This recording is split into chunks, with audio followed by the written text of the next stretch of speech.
ओ भाई भाई क्या ही चैप्टर है यार।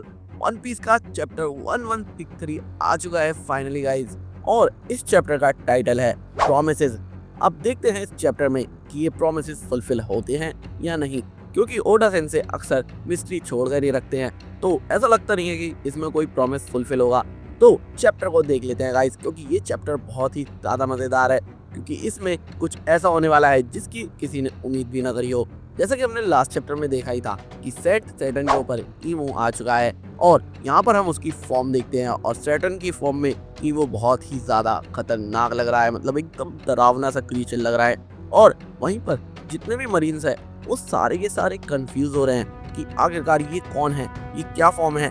लगता है ये ग्रैंड सैटर्न की कोई नई फॉर्म है और कोई नई एबिलिटी है, लेकिन इन लोगों को नहीं पता कि ये ईमो है, जो कि इन लोगों को कुछ भी नहीं समझता है। और सैटर्न के लिए और ईमो के लिए कोई भी मरीन कोई वैल्यू नहीं रखता है, इसलिए वो उन लोगों को इंसेक्ट के बराबर ही समझता है। अगले ही पैनल में हम देखते हैं ईमो एकदम इक्वालिटी पे आ जाता है, मतलब वो मरीन्स को भी नहीं छोड़ता और पायरेट्स को भी नहीं छोड़ता। वो एक एक करके जो भी उसके सामने आ रहा होता है उसको मारने लग जाता है। इससे साफ साफ दिखता है कि जैसे हमें पता भी था कि सैटर्न को कोई परवाह नहीं है किसी भी मरीन्स की या किसी की भी, और ऐसा ही ईमो के साथ है। ईमो भी जो भी उसके सामने आ रहा है उसे मारे जा रहा है। और वहीं पर मरीन्स के कुछ लोग बोल रहे हैं कि जल्दी से यहाँ से भागो, समझ नहीं आ रहा आखिरकार ये क्या हो रहा है, अपना डिस्टेंस बनाए रखो सैटर्न से, तुम जल्दी से जल्दी भागो। मतलब वहाँ पे मरीन्स भागने के लिए बिल्कुल तैयार हैं। वहीं पर हम रॉजर को देखते हैं, और वो कमान से बोल रहा है कि सारे के सारे क्रू मेंबर्स को बचाओ और जितना हो सके उनको प्रोटेक्ट करो, और यहाँ से ट्रेजर लेके जल्दी से सभी के सभी क्रू मेंबर्स भाग जाओ। मतलब वो अपने क्रू मेंबर्स को वहाँ से ट्रेजर लेके जाने के लिए बोल रहा है, क्योंकि उसे समझ में आ रहा है कि ये जो भी मॉन्स्टर है ये बहुत ही ज्यादा खतरनाक है। और अगले पैनल में हम देखते हैं गार्ड को। गार्ड बोल रहा है ये सब क्या है, ये एक फ्रीकिंग मॉन्स्टर कहाँ से आ गया। वो ईमो को यानी कि सैटर्न को ही बोल रहा है, लेकिन वहीं पर वो मरीन बोल रहा है कि मुझे नहीं पता, मुझे लगता है सैटर्न ट्रांसफॉर्म हो चुके हैं, ये किसी तरह की उनकी पावर है। और गार्ड बोल रहा है क्या 5 एल्डर्स में से एक, ये तो पहली बार है मैं किसी 5 एल्डर में से किसी को इस तरह से मॉन्स्टर वाले लोगों में देख रहा हूँ, और ये कितने ज्यादा बेकार हैं। और गार्ड को ऐसे बिहेवियर साफ साफ दिख जाता है कि वो एल्डर से कितनी ज्यादा नफरत करता है। और उसके साथ के मरीन बोले हैं कि वाइस एडमिरल ज्यादा जोर से मत बोलिए, किसी ने सुन लिया तो अच्छा नहीं होगा। लेकिन इतना सब कुछ चल ही रहा है कि अगला पैनल हमें और भी ज्यादा धमाकेदार दिख जाता है। वहां पर होता है रॉक्स ईगो के सामने, और रॉक्स की भाई हिम्मत तो देखो, एक तो वो बिल्कुल स्ट्रेट बिल्कुल माचो मैन की तरह खड़ा है और उसे बिल्कुल भी डर नहीं लग रहा है। और इतना ही नहीं, वो ईगो से ये तक कह रहा है ए तुम हो ना रेड किंग, भूल गए क्या मुझे, तो तुम यहाँ मुझे इन पर्सन मारने आए हो। मतलब भाई रॉक्स की अलग ही हिम्मत है, मतलब उसे कोई फर्क ही नहीं पड़ रहा है ईमो के सामने होने से। वैसे पहले भी वो ईमो से मिल चुका है, तो वैसे भी उसे फर्क नहीं पड़ना चाहिए।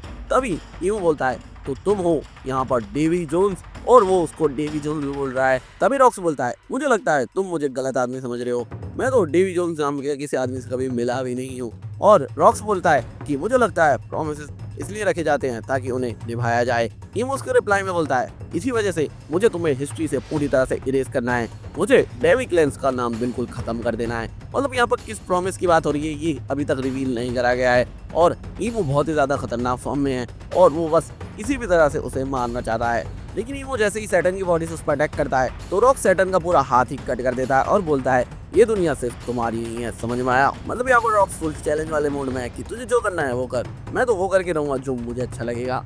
और वहीं पर कुछ मरीन्स खड़े हुए बोल रहे हैं ये रॉक्स क्या कर रहा है, ये तो सीधा सैटर्न पर हमला कर रहा है, ये तो बहुत ही बड़ा क्राइम है। लेकिन उन्हें नहीं पता है कि गार्ब भी कुछ ऐसा ही सोच रहा है। गार्ब सोच रहा है कि ये बिल्कुल सही है, हमें चलना चाहिए। और गार्ब ईमो की तरफ जाने लग जाता है, क्योंकि वो भी इसमें शामिल होने वाला है, मतलब वो भी रॉक्स को ज्वाइन करने वाला है ईमो के साथ फाइट में। ये बहुत ही अलग सिनेरियो था जितना हमने सोचा था, जितना हमें पहले बताया गया था उसके अकॉर्डिंग हमने नहीं सोचा था कि गार्ब रॉक्स का साथ भी देगा। जिसके बाद हम देखते हैं कि कुछ पायरेट्स वहां से बहुत सारा खजाना लेकर भाग रहे हैं, लेकिन अगर इतनी आसानी से ये लोग यहाँ से खजाना लेकर भाग पाते तो बात ही क्या थी।